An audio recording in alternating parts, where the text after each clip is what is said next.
Yo, it's a Stupidly Small podcast, Monday 29th of the December's 2014. I'm Stu Farrell. Hello, Lauren Clark. Hello, you forgot to say it's a summer edition.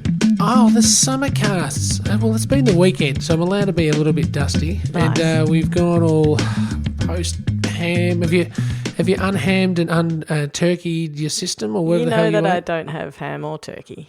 Oh. But I have loosened my belt a few notches. Oh, well, so long as I don't slide off, that is the main thing. Now, Lauren. Yeah. I don't even know what we're going to do today. It's sort of a bit of a in-between day. It's in between, we've got New Year's Eve coming up. We've just had the Christmas craziness. But this is my favourite part. Is it your favourite part? My favourite bit is you're reading your Christmas presents or you're out with your new, Golf footy sticks that you've been given or whatever, and you don't have to do much and time starts to slip into a sort of meaningless kind of continuum, and people are away, are kind of on your own. I love this bit. This bit's really good for me. The cricket's on. Eh.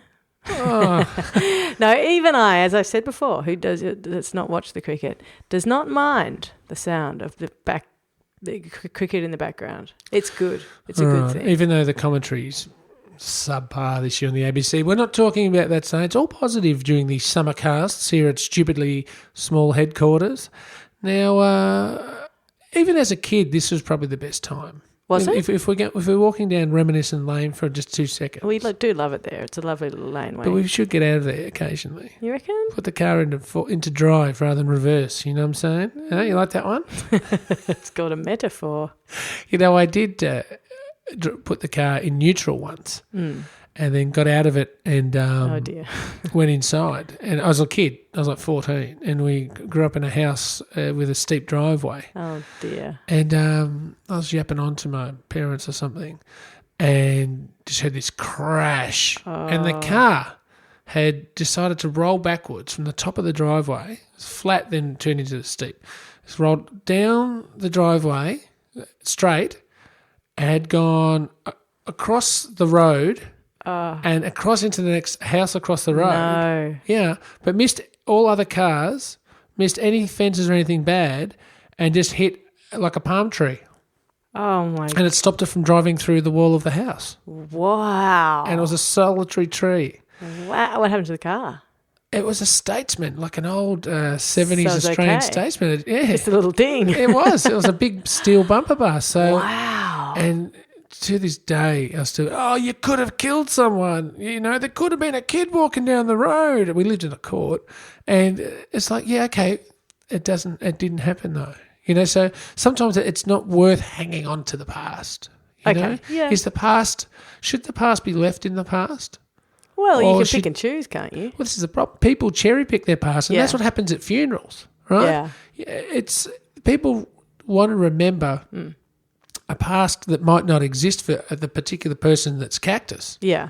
So I don't know about you, but have you ever sat in a funeral Yeah. and gone, "This is a load of," that's not true about them.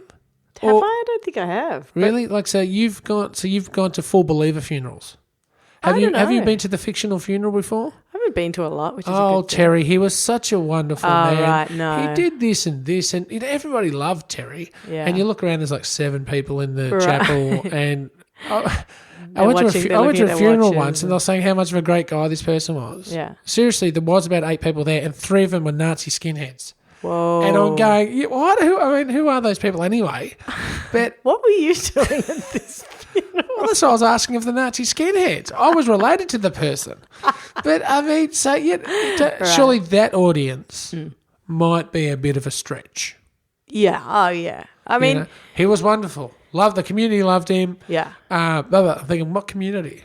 Yeah. So the fictional funeral and the harking back to the past But I often can at think times be a too- bit frustrating. I mean, that's what nostalgia does, doesn't it? It gives the rose-coloured glasses. So Yeah, I if see you don't you think, like, if you remember something really fondly, like, I mean, I've been to a couple of school reunions. Ever been to a school reunion?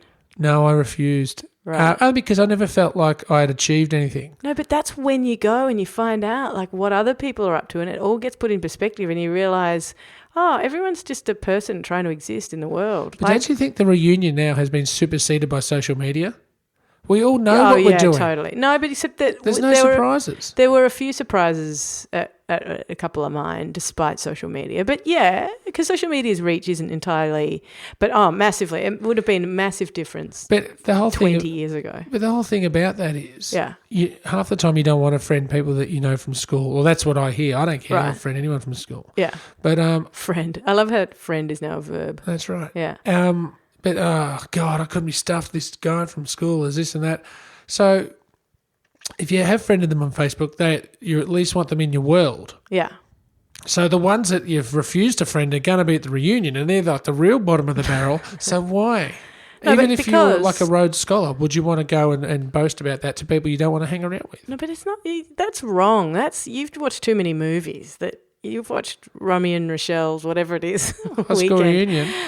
Because it's not about who's done better. Like once you get there, you realise it's a competition.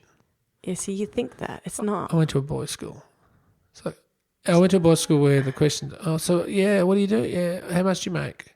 Oh, gross. Maybe I'm just thinking about other people, but. Yeah. I reckon you'd find that you'd be surprised by something or some people who turn up. You really would. I wouldn't, no, without a doubt. You know? But within myself, I had no interest in sharing what I didn't even like talking about myself at home. How was your day? Forklift broke down. You know what I mean? Right. Not interested. Right. That's fair enough, isn't it? Well... If you don't think you've got a story to share at your reunion. Yeah, but it's not about you sharing your story. It's about... Okay, so someone asks you, well, so what do you do with yourself? I choose not to speak at this point. I'm pleading the fifth or whatever the hell, you know. I choose not to speak. Geez, that Farrell really lost his marbles. The rumours aren't true. You just develop some little line that you say you're a consultant, and then you say straight away off the back of that. Develop a line. Okay. You go, I'm a consultant. I work in a whole lot of different areas. What are you up to? Like straight away deflect. People don't notice. As long as you're asking them lots of questions about how they are, then they become your best friend. Okay, so then they're going at the end of the night, hey, look, it's been great speaking to you, Stuart. Really great catching up. I run this great company. Yeah. I want you to be my consultant. Great. Okay, great. So you roll up and go, what consult? Yeah, what do I do now? You say, here's my email address. Let's get in touch. And then you say, a bit busy on those dates. Here's my email address. It's like an old Yahoo address. You don't have like a business card, Mr. I love Consultant? how every time we talk about anything like this, I have to workshop with you a scenario. An entirely hypothetical scenario that makes no sense. That was never going to happen. What happens is you turn up, you have a nice chat to a bunch of people. Half of the time you don't recognise them. And then every now and then someone will turn up and surprise you. There's a friend of mine who I've reconnected with at a school reunion. Yeah. And he's on social media and stuff, but he just doesn't post much, you know. And then we had a big chat at the reunion, and I went, oh, that's right. We were good mates. Let's continue that. Why are you looking at me like that? Oh, no, I'm just saying not everybody is as confident or well-rounded or able to, you know, talk in those situations or make nothing sound good. So you're saying... So you're saying that I'm nothing and I make myself sound good? See, that's why I don't go to parties. You know what I mean? Scheißen. I just dropped something out of pure shock.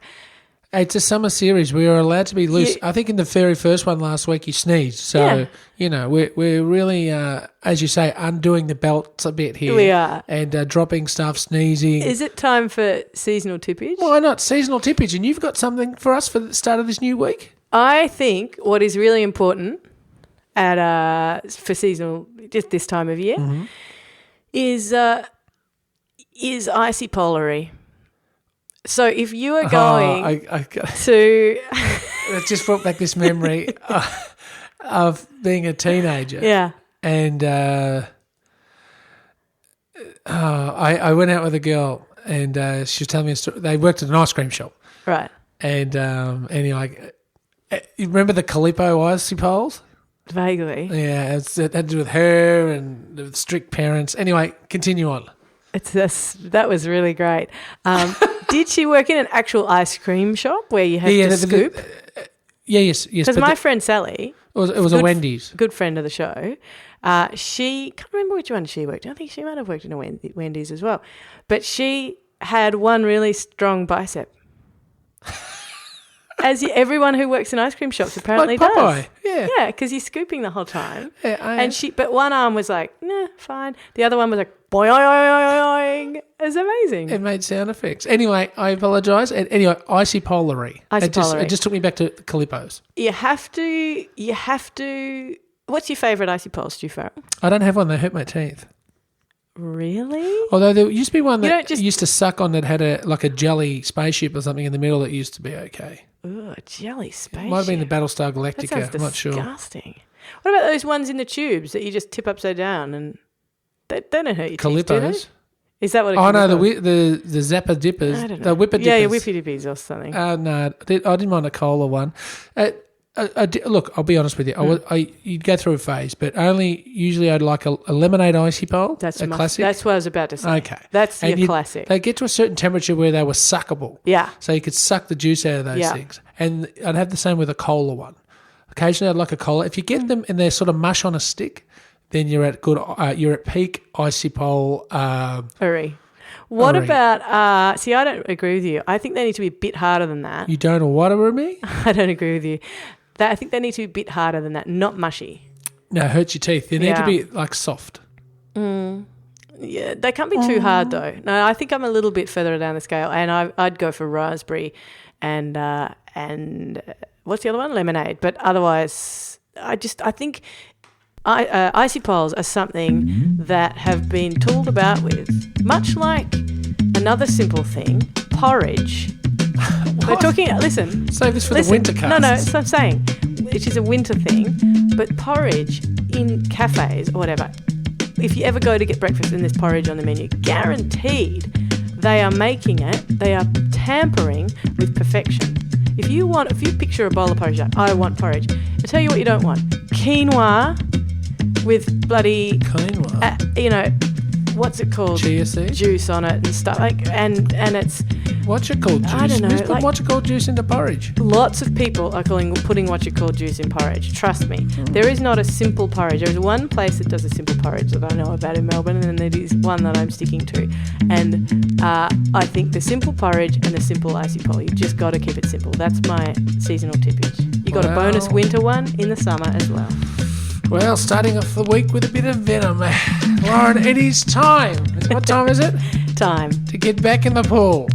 It's summer. No bombing. No footy shorts. And most importantly, Lauren. God damn it. No heavy petting. Speak to you in the morning, dear. Bye-bye.